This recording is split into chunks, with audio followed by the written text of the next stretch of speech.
Rawla coat में भी हालात बिगड़े। मैं आता हूं इरशाद साहब, बहुत वक्त जाया हो गया क्योंकि आप मानने के लिए तैयार ही नहीं, सच को एक्सेप्ट ही नहीं कर रहे। मुनीर की सेना के कंट्रोल से बाहर होता जा रहा है पीओके। प्रदर्शनकारियों पर लगातार फायरिंग हो रही है। विरोध की आवाज दबाने की साजिश सामने आई है। मुनीर की सेना के कंट्रोल से बाहर होता नजर आ रहा है पाक ऑक्युपाइड कश्मीर, पाक अधिकृत कश्मीर।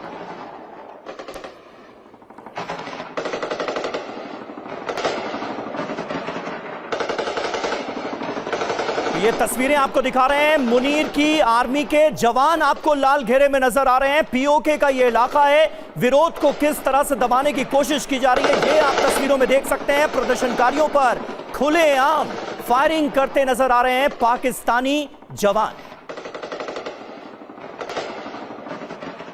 और एक और बड़ी खबर, पाकिस्तान ऑक्युपाइड कश्मीर के रावला कोट में प्रदर्शन और ज्यादा तेज हो गया। हजारों की संख्या में महिलाओं ने सड़कों पर उतरकर, ये देखिए मौजूदा हालात, अब देखिए महिलाएं किस तरह से सड़कों पर उतरी हुई हैं। पाक फौज के खिलाफ आसिम मुनीर की जो कायर फौज है उसके खिलाफ नारेबाजी की गई है।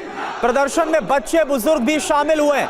और इन्हें क्यों हम कायर बोल रहे हैं, क्योंकि ये निहत्थे लोग, ये महिलाएं, ये बच्चे, इन्हें गोलियों से भून दिया गया।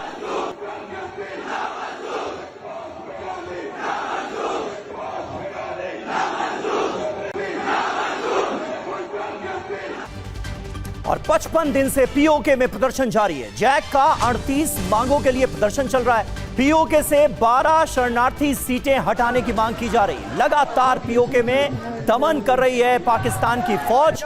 जगह जगह जो तस्वीरें सामने आई हैं जगह जगह से, उनमें गोलियों की आवाजें आप साफ तौर पर सुन सकते हैं। सरेआम गोलियां चलाई जा रही हैं, लोगों का दमन किया जा रहा है, अवैध हिरासत में लोगों को लिया जा रहा है। निहत्थे प्रदर्शनकारियों पर कैसे मुनीर की सेना जुल्म ढा रही है, तस्वीरें आप देखिए।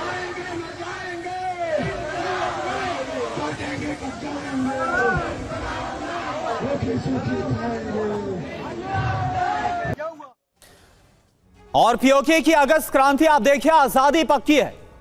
कुल सीट कितनी है? 53 और सामान्य सीटें हैं 45। लेकिन 12 शरणार्थी सीटों पर बहुत बड़ा विवाद है, पूरा फसाद इसी को लेकर। जैक की 12 सीट हटाने की मांग है। इन्हीं 12 सीटों के जरिए सत्ता पर जो नियंत्रण है वो बैकडोर से आसिम मुनीर शहबाज करना चाहते हैं। आरक्षित सीट की बात आप देखिए, महिलाओं के लिए इनमें से 5 सीट है, उलमा के लिए 1 सीट और टेक्नोक्रेट के लिए 1 सीट है, विदेशी कश्मीरी के लिए 1 सीट आरक्षित है। कुल 12। जैक की मांग क्या है? मुजफ्फराबाद समझौता लागू करने की मांग। शरणार्थियों के लिए आरक्षित 12 सीट खत्म होनी चाहिए। पीओके में बनने वाली बिजली सस्ती दर पर मिलनी चाहिए। सब्सिडी देकर गेहूं आटा लोगों को सस्ता मिले। मंत्रियों विधायकों की विशेष सुविधाएं खत्म होनी चाहिए। स्थानीय निकायों को ज्यादा अधिकार दिए जाने चाहिए। मेजर जनरल अश्विनी श्रीवास्तव और एक्सपेक्ट कर ही क्या सकते हैं। खैर, ये जो पूरा इलेक्शन का प्रोसेस हो रहा है वही पूरी तरह से फर्जी, पाकिस्तान का तो कोई हक है नहीं। लेकिन जब ये सब कुछ हो रहा है, ऐसे में जिस तरह से दमन आसिम मुनीर शहबाज शरीफ वहां पर करना चाहते हैं, जिसकी बुनियाद ही तानाशाही पर हो, उनसे उम्मीद की क्या जा सकती है? हाँ बिल्कुल, देखो करुणा, सच्चाई यह है पाकिस्तान ने कभी भी पीओके को अपने लोग नहीं माना। हाँ। उनको सेकंड क्लास सिटीजन मानना है। ये सच्चाई है कि आप जो 80 साल के अंदर इनको एक प्रकार से ने एक्सप्लॉइट किया, इनके रिसोर्सेज। इनकी जो मेन नदी है नीलम नदी, जिसको भारत में हम कृष्ण गंगा बोलते हैं, उसका मुंह मोड़ के इन्होंने एक से पंजाब की तरफ कर दिया। मंगला डैम में जो बिजली पैदा होती है पहले पंजाब में जाती है, दोबारा आती है, 5 से 6 गुना ज़्यादा पेमेंट है। और ये सच्चाई है कि जो आपने बताया था, जो पिछली बार पिछले साल मुजफ्फराबाद में 32 पॉइंट के ऊपर समझौता हुआ था, उस पर कोई चीज़ लागू नहीं हुआ। अब हो क्या रहा है, लोग अब करें आर पार की लड़ाई है। मुजफ्फराबाद, मीरपुर, झांगर, ददियाल, बाग, पाकिस्तान वाला पुंछ, रावला कोट, लोग चक्का जाम और शटर डाउन है। वो नहीं चाहते ये इलेक्शन हो। और अगर पहले इलेक्शन देखें फेज 1 में मीरपुर और जो कि भिम्बर और कोटली में हुए थे, वहाँ पर भी सब के सब एक प्रकार से फ्रॉड इलेक्शन हुए। अब ये सच्चाई है कि लोगों की क्या डिमांड है। लोग चाहते हैं कि ये जो 12 सीटें रिफ्यूजी के लिए हैं, ये मैनिपुलेट करती है सेंट्रल गवर्नमेंट और अपनी पपेट गवर्नमेंट बिठाती है। और मुझे लगता है कि जिस प्रकार से निहत्थे लोगों पे हमला किया गया है, 100 से ज़्यादा लोगों को मार दिया गया है, तो ये मुझे लगता है आवाज़ जो आ रही है पाकिस्तान ऑक्युपाइड कश्मीर से, ये जो दहशतगर्दी है इसके पीछे वर्दी है।